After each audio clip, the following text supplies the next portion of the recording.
Our film starts with an actress named Betty Williams being told that her uncle died and she's inherited a castle in Transylvania. You know, before email made that a bad thing. After an interesting scene where apparently they play her adult film as the in-flight movie on an airplane where a kid gets excited to see one for the first time, they eventually arrive. When she gets to the castle, the caretaker Joseph freaks out thinking she is someone called the Baroness Claramonti Catani. After him being convinced it's not her, and that she is an actress from the US who inherited the castle as the new Baroness, he takes her to a room where he shows her a painting of her great-grandmother Claramonti, who looks exactly like her but with black hair, as well as telling Betty the backstory that she was basically a slutty lady who slept with everyone in the village who died after being bit by a vampire.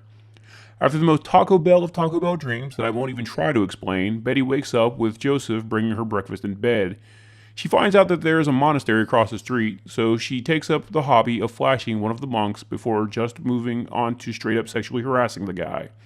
Side note, the lead actress in this film, Pia Diggermark, is the wife of the producer of the film, so the amount of kink of making a movie that is pretty much just your wife flashing people and being pretty loose with other men is majorly noticeable that this was a voyeur project for him, even without finding out that the film's director thought so too.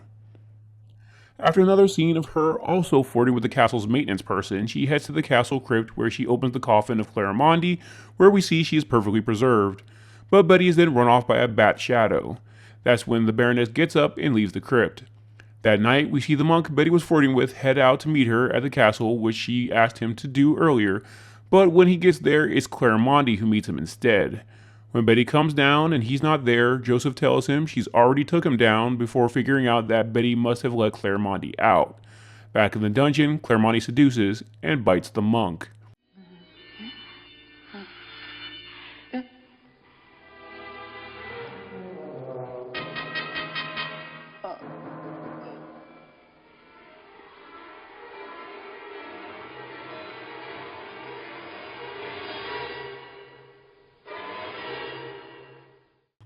Joseph and Betty head back into the crypt, with Joseph having the intent of staking the body of Claramonti. Betty, of course, doesn't believe in vampires, but when Betty opens the coffin, it's empty. Even with seeing that, Betty still doesn't believe in vampires, which will be a running theme in this film. Once they leave, Claramonti heads back to her coffin. Betty and Joseph heads to the dungeon, where they find the monk dead. Joseph moves the body so they aren't figured in his death, and we get a pretty funny scene of his funeral, where the priest talks about how pure all the monks are, while you clearly see them all making eyes at the village schoolgirls in their short skirts that they're clearly sleeping with. His death, much like Claramonti's, is blamed on a fox. The Baroness volunteers to take one of the male teachers back to her place, where he pretty much stares at her body the whole time, which I guess starts the lust of the vampire portion of this film parody. When they get there, she decides to put on her dark wig, which freaks out Joseph, resulting in him dropping tea all over the teacher, Mr. Larson. She gets him to take his clothes off, and they screw. Meanwhile, Joseph finds Claramonti in her coffin and decides to nail it closed with the intention of throwing it into a lake. He gets distracted, and when he comes back, he ends up throwing a crate that a delivery person brought instead that was placed next to the crate with Claramonti. Claramonti then gets up and heads back to the castle. After a scene of some gratuitous TNA among some schoolgirls who get kicked out of class so they can screw some guys, we head back to another scene of Joseph trying to convince Barbara that Claramonti is a vampire, but he finds out the thing he threw into the lake was Barbara's sauna that she requested. After Joseph goes to sleep, Claramonti goes to his room to try to attack him, but is run off by him being surrounded by garlic. Meanwhile, the monk she bit earlier rises from his grave and heads to the girls' school. He struggles to get through one of the windows, and when he gets there, he decides to get picky as to which girl he wants to bite first, before deciding on one of the naked ones and leaving the others for later. Back at the castle, Claramonti finds a blonde wig and decides to head to the monastery as Betty. She then bites and feeds on the head monk before coming back to the castle with Joseph not knowing the wiser that she isn't Betty. What I have to say.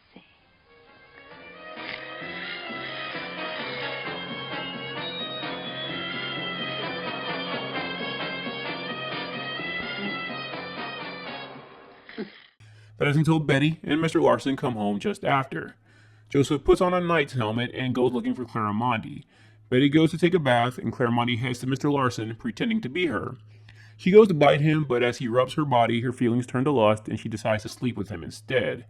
Joseph, who's spying on them, decides that since she didn't bite him, that must be the real Betty, and heads to the bathroom thinking Betty is Claramonti.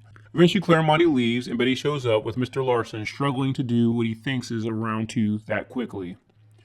Joseph heads back down to the crypt where Claremonti attempts to attack him, but he is protected by the helmet.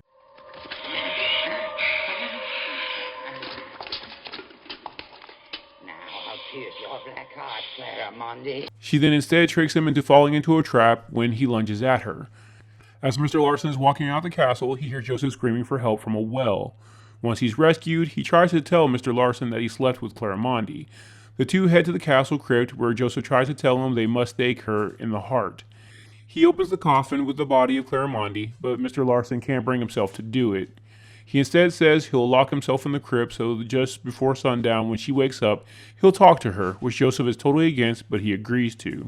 Back with Betty, she's upset about being stood up.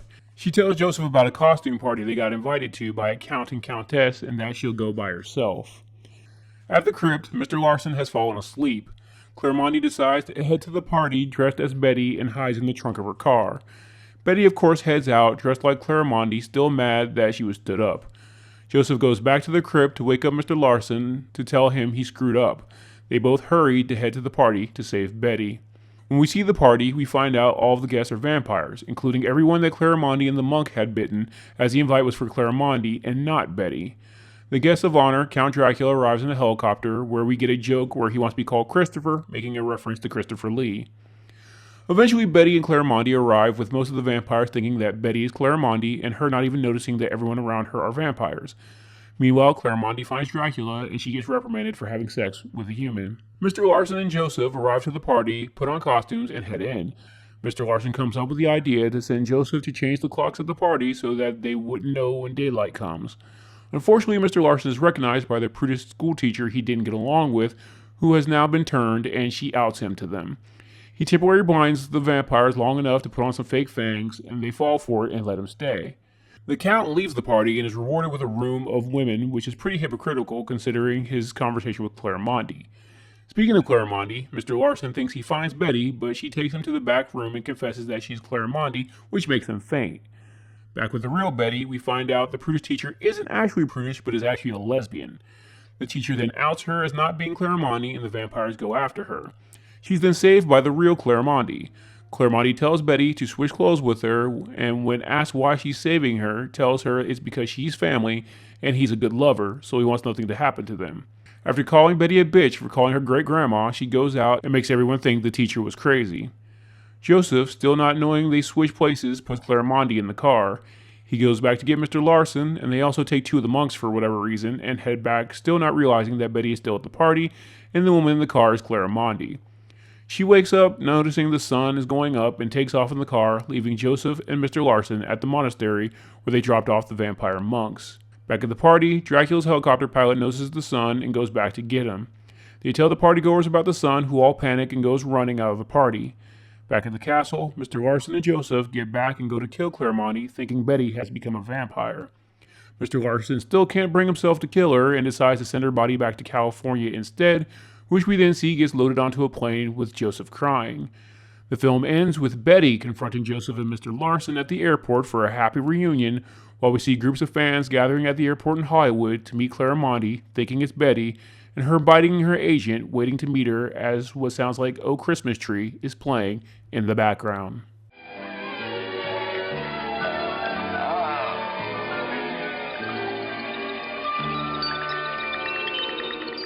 Thanks for watching. If you like these recaps, please leave a like and subscribe, and hit the bell icon to know every time I update. There is now an option to be a channel member where you'll get access to exclusive recaps from late-night vampire catalogs like Showtime, Cinemax After Dark, USA Up All Night, and much more. If you want to help my channel grow, please check out my Patreon, where members can get exclusive content that can't be uploaded on YouTube, along with download options. Link is in the description.